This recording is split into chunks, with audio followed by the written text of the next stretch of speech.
Music from the 90s is difficult to categorize because the notion of what's considered popular music shifted so radically during this decade. Alternative rock genres like grunge and indie had counterculture beginnings, but many bands ironically ended up becoming mainstream and commercial. It was a golden decade for pop music and the rise of pop divas, as well as a golden era for hip-hop and contemporary R&B. We also saw the emergence of pop punk and trip-hop. Girl power was the mantra of the decade, with the Spice Girls' world domination and the grassroots feminist movement Riot Girl. We also see a lot more female drummers taking center stage. Yes! My name is Vicky O'Neon, I'm a drummer and educator. This and much more coming up as we head into the 1990s. Vicky O'Neon presents Drumming Through the Decades.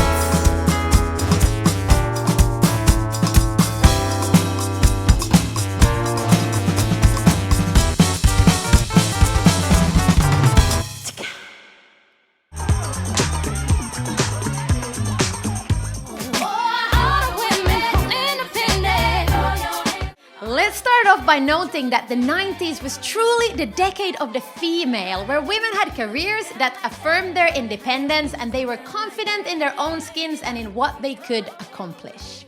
In music, we started to see women everywhere, from Spice Girls, Madonna and Mariah Carey dominating the pop charts to Garbage, No Doubt and Alanis Morissette killing it on the rock side. There hasn't been a better musical decade for women. We also saw bands such as Hole, L7 and Bikini Kill demonstrating on stage and in interviews a self-confident and bad attitude to challenge assumptions about how an all-female band should behave. Well, I got a little story for you. Alternative rock music and its subgenres, especially grunge, dominated popular culture in the early to mid-90s. Grunge can be described as a mixture of a slower version of punk and heavy metal. It features distorted guitars, dissonance, heavy bass lines, and dark and angsty lyrics. The genre has strong roots in Seattle's underground music scene, especially bands promoted by record label Sub Pop. The most well-known grunge bands are Nirvana, Pearl Jam, and Soundgarden. Grunge had a specific look associated with flannel shirts, long hair, oversized clothing, ripped jeans, and combat boots. We saw many amazing women in grunge bands such as L7, Luna Chicks, 7 Year Bitch, Hole, and Babes in Toyland. Grunge was also closely linked with the Riot Girl movement, which we'll talk about later in this episode. MTV and music videos changed music forever in the 80s, and now in the 90s we see the fundamental importance of bands to have impactful music videos. Even grunge bands embraced this trend, and we saw videos like Nirvana's Smells Like Teen Spirit further cementing the band's popularity, which challenged the whole idea of grunge music in the first place. MTV ranked the song's music video at number 3 of its 100 greatest music videos ever made.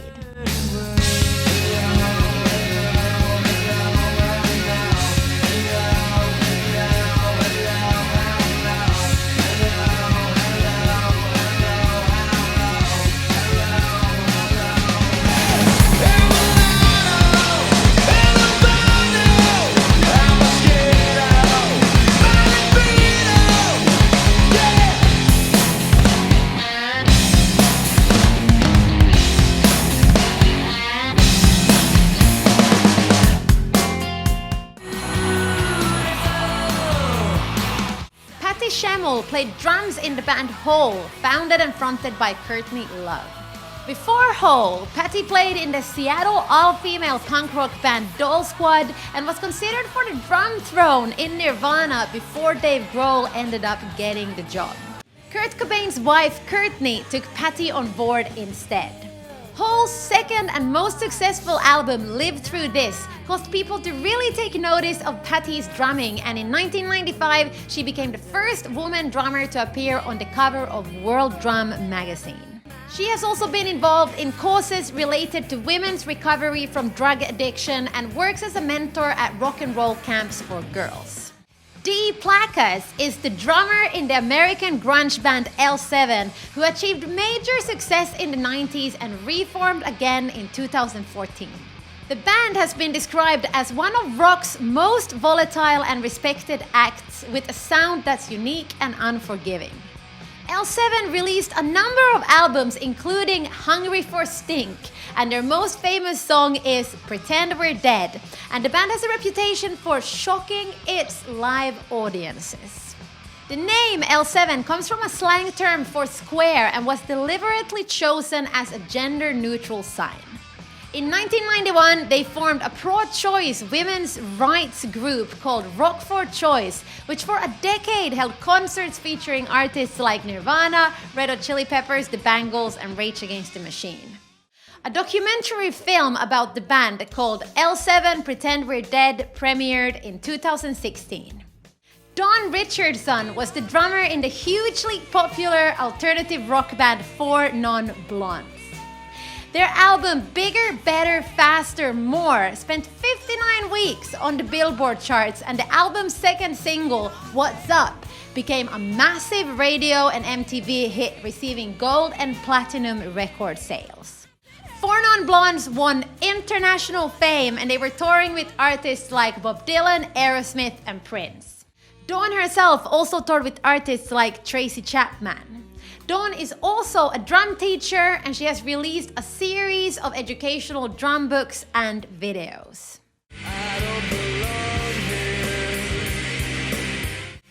Indie rock is another subgenre which emerged as a rejection to alternative rock's uptake into the mainstream. It was led by artists who shared punk rockers' distrust of commercialism. Labels such as Matador and Merch Records and indie rockers like PJ Harvey and Sleater Kinney dominated the American indie scene for most of the 90s. When grunge and punk revival bands broke into the mainstream, the term alternative lost its original meaning, so instead the term indie rock became associated with the bands that remained dedicated to their independent status. By the end of the 90s, indie rock developed several subgenres, including lo-fi, noise pop, emo, slowcore, and math rock. In the 2000s, changes in the music industry and the internet enabled a new wave of indie rock bands to achieve mainstream success, leading to questions about its meaningfulness as a term and genre once again. Drum kits also started to get cheaper and more accessible, and drum sounds were often less processed. This simple, unfiltered sound appeared to the masses like never before, and amateur gear now exploded in popularity. For the first time ever, cheap and relatively decent quality gear became more readily available for anyone who wanted to pick up an instrument. Other influential women in alternative rock are Shirley Manson from Garbage and Skin from Skunk Anansie. Awesome drummers in all-female alternative rock bands include Lori Barbero from Babes in Toyland and Martina Axén from the Swedish group Drain STH.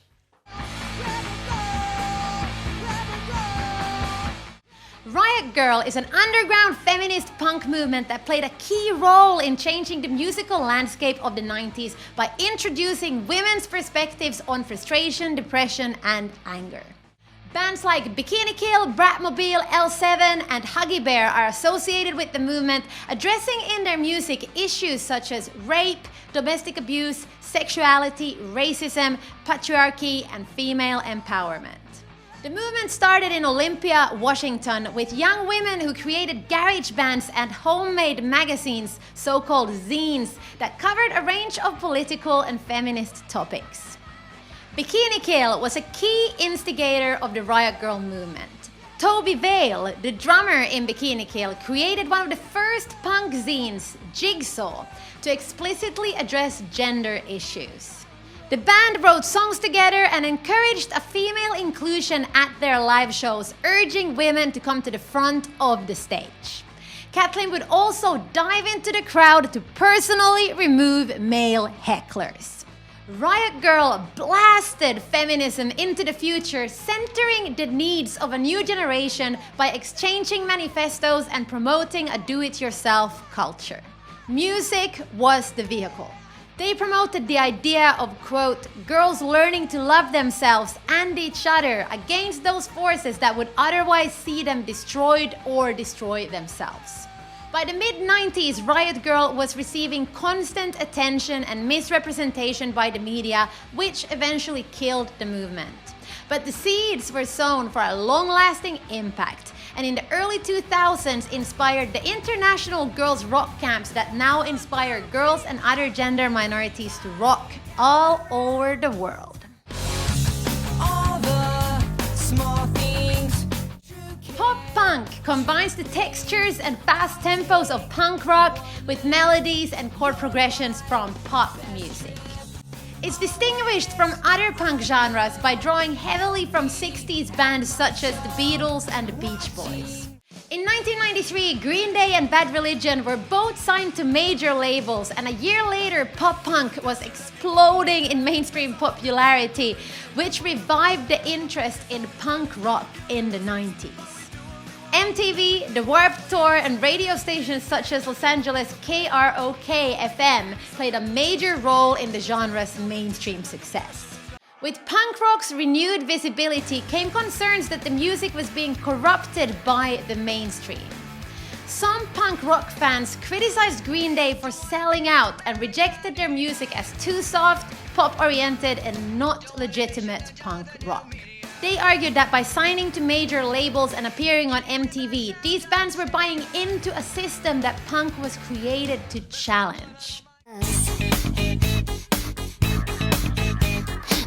Third wave ska, or ska punk, is also associated with pop punk and became commercially successful in the 90s.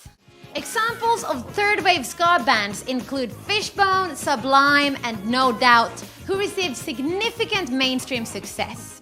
The best-selling ska punk record of the era was No Doubt's diamond-certified album Tragic Kingdom with Gwen Stefani. One of my favorite tracks from the Tragic Kingdom album is Just a Girl. That's all that you let me be. I'm just a girl living in captivity. Your love makes me worry so. I'm just a girl who wants my destiny. What I succumb to is making me know. You got me feeling emotions. The 90s was the decade of powerhouse singers with incomparable voices and stage presence. Artists like Whitney Houston, Celine Dion, Mariah Carey, Madonna, and Cher were dominating the charts.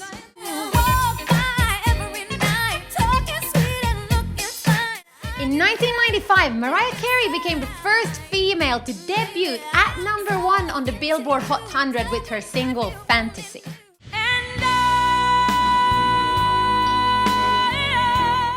Whitney Houston is considered to be one of the greatest vocalists of all time and saw huge success in 1992 with her version of Dolly Parton's I Will Always Love You, the soundtrack of her film debut, The Bodyguard.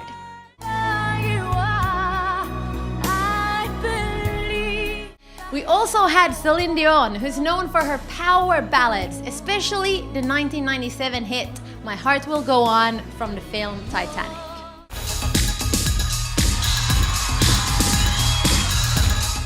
And we of course had the queen of pop, Madonna, who continued having massive chart success throughout the 90s.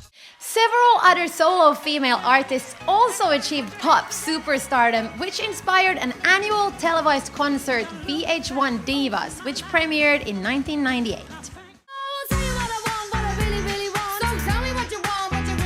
The Spice Girls were true pop culture icons of the 90s.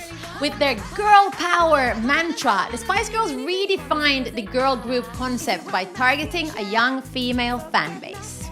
They led the teen pop resurgence of the 90s and were arguably the most recognizable face of Cool Britannia and youth culture in the United Kingdom. The Spice Girls' success include international record sales, vast marketing enterprises, iconic symbolism such as Jerry Halliwell's Union Jack dress, a major motion picture Spice World in 1997, and the highest grossing concert tours by any all-female group. The group have received a number of awards, and the Spice Girls are one of the UK's best-selling artists and the biggest British pop success since the Beatles. If you wanna be my lover, you gotta get with my friends. Make it last forever. Friendship never ends. If you wanna be my lover, you have got to give. Taking is too easy, but that's the way it is. You know you better watch out. Contemporary R&B combines elements of pop, soul, funk, hip-hop and electronic music with rhythm and blues, making it more danceable and modern. The genre features a distinctive production style with drum machines, pitch-corrected vocals and smooth, lush vocal arrangements.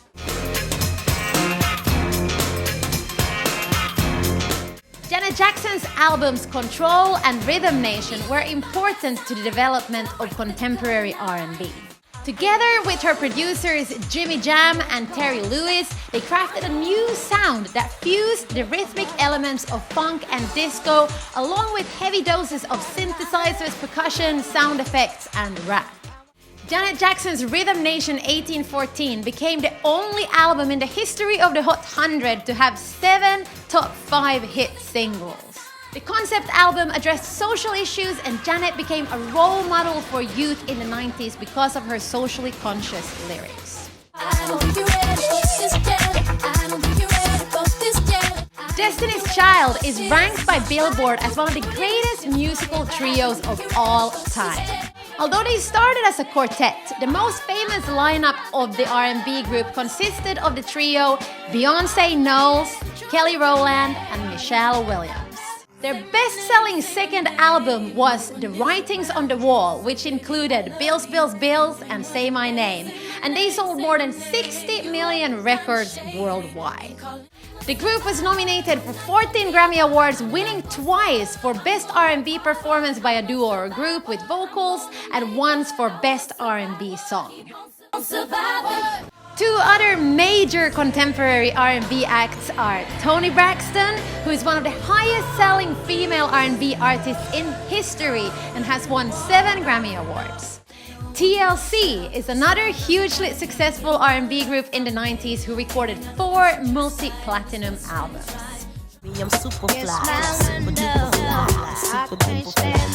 The 90s are considered the golden age of rap and hip-hop. The decade saw massive shifts in the genre with mainstream recognition. Distinctive styles emerged in the West and the East Coast of the US, and famous artists include Tupac, Notorious B.I.G., Snoop Dogg, Public Enemy, and Missy Elliott.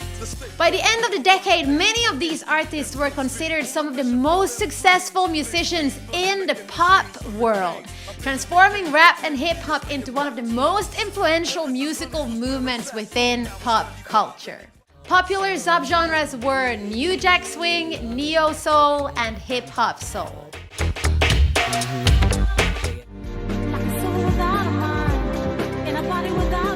Trip hop is a genre that originated in the early 90s in the UK. It's been described by Discogs as a fusion of hip-hop and electronica until neither genre is recognizable, and it may incorporate a range of styles including funk, dub, soul, R&B, and house. A common denominator is a bass-heavy drum beat and slowed-down breakbeat samples. Trip-hop is also known for its melancholic sound, and trip-hop differs from hip-hop in theme and overall tone. Vocals in trip-hop are often female.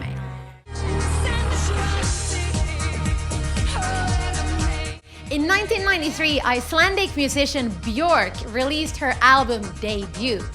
Although it's rooted in Form for house music, it contained elements of trip-hop and is credited as one of the first albums to introduce electronic dance music into mainstream pop.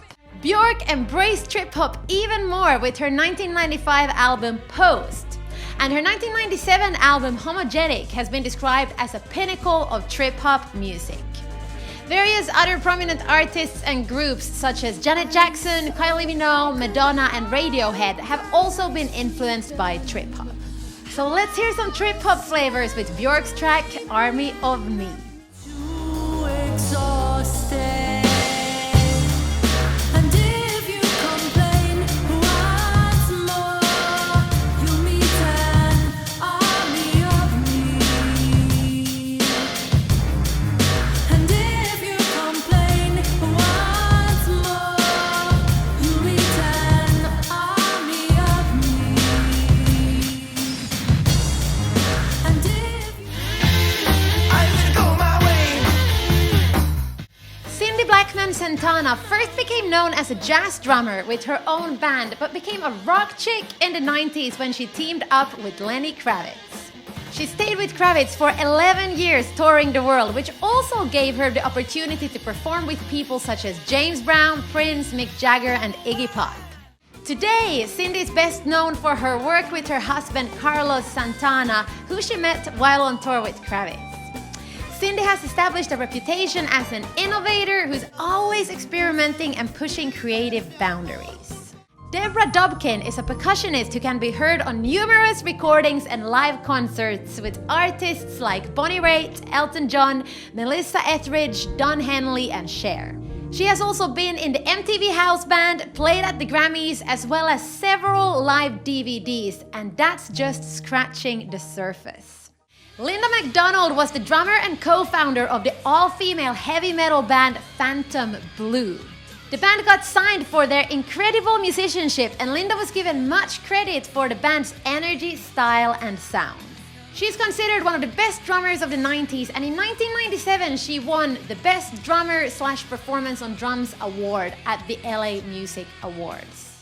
Juanita Paracorrea is the drummer in Los Jaivas from Chile, who are considered one of Latin America's most influential bands of all time.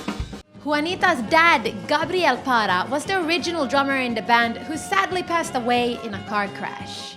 Juanita started playing the drums at age 3, and she took over the drum throne after her dad. She's the only woman who's played in the band over its 60-year history. Juanita is known for her distinctive style mixing Latin and progressive rock. Wow, what a jam-packed decade the 90s was. And there's loads that I wasn't even able to cover, like Britpop, the impact of MTV Unplugged, electronic dance music, rave culture, and so much more. As we head into the 2000s, we see even more female drummers on the scene, as well as girls' rock camps starting to emerge all over the world. We also dive into some of the popular genres of the early noughties. Thank you so much for watching. The 90s was the first decade for me on this planet, and I would love to hear your thoughts from this era. So comment below, like and subscribe, and I'll see you again in the next episode.